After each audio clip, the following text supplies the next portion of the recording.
The CVF, as the Honorable Chairperson has indicated, is currently composed of some 58 member countries from Africa and the Middle East, Asia and Pacific, Latin America and the Caribbean, and we represent some 1.4 billion people in these regions.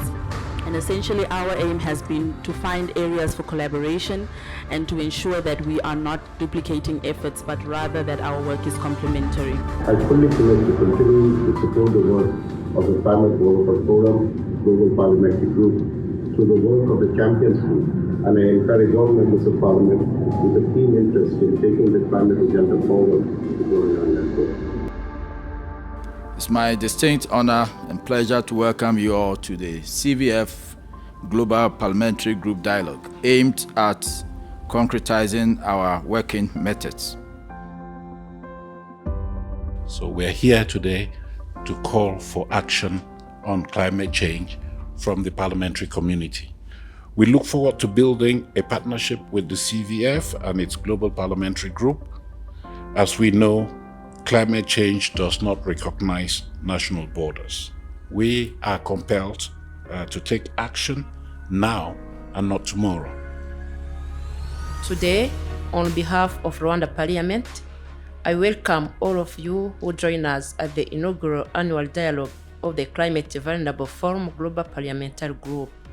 Distinguished colleagues, let us join hands and extend our full support to the CVF GPG to realize the priorities in the line with 1.5 degrees Celsius ambition, adaptation, loss, and damage and finance.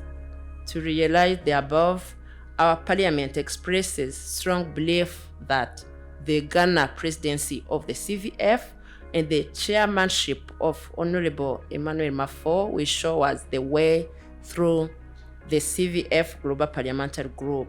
For above, the Rwanda Parliament assures full cooperation and support for the greater good of us all. At the United Nations Office for Disaster Risk Reduction, we see continued cooperation with parliamentarians as a critical conduit to reconfiguring governance and fiscal system to work collaboratively and across silos. I just want to assure you that we in Ghana have utmost faith in the capabilities of this forum and the chair to ensure the success of the priorities of CVF GPG of 1.5 carbon ambition, adaptation, loss and damage, and finance. The Parliament of Ghana is committed to support the work of the CVF through the chairperson of the CVF, as I mentioned, Dr. Emmanuel Mafo. In my role as the chairperson of the CVF Global Parliamentary Group, I envision to progress towards this aim outlined in the Charter of the CVF Global Parliamentary Group with your support. I'm further pleased to announce that at the high-level meeting of the CVF on October 4, 2022, the CVF membership has now grown from 55 to 58.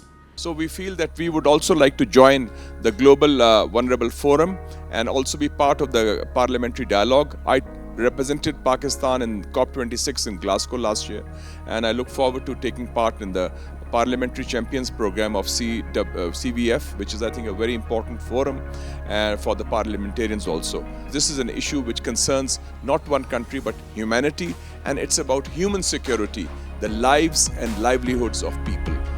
Tanzania, we're also interested, and I should put our commitment that we join the CVF as it has been instructed.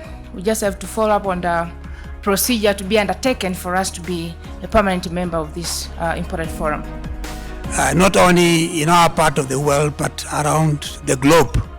So, Chair, we are declaring interest. We have taken note of the information that you made available to us, particularly the membership and how to go about being part and parcel of this important grouping. At this time, I would also like to formally introduce the CVF Parliamentary Champions Group. As a CVF Parliamentary Group, we have established a Parliamentary Champions Group, which consists of those members of Parliament in the CVF network with keen interests on climate change issues. I want to take this opportunity to thank our host country, President and Parliament, the President and Parliament of Rwanda, His Excellency Paul Kagame, and Right Honorable Speaker Donatille Mukabalisa for hosting this dialogue. My appreciation also goes to the Secretary General of the IPU, a very good friend of mine, as I stated, Mr. Martin Chingong, for facilitating the meeting of the CVF.